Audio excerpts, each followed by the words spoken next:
Hi, this video is about handling techniques during feeding.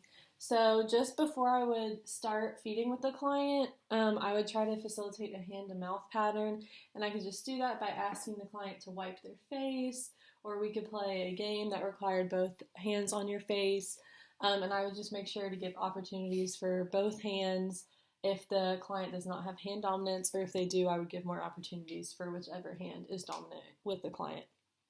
So to provide stability at the client's shoulder during feeding, I would stabilize the scapula and make sure it's flat while also holding on to the upper humerus. And then we would feed and then keep bringing the spoon to the mouth while I'm supporting the client during feeding. So for hand over hand, what I would do is hold on to the client's hand and make sure that the client can see her thumb and the spoon so that it helps her feed more independently. So I would just make sure she could see that as she's bringing the spoon to her mouth.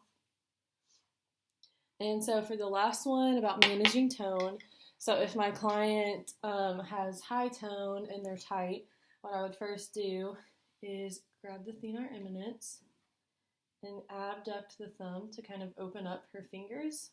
And then I would bring her arm out into abduction and elbow extension to facilitate or to inhibit the high tone that the client may have during feeding.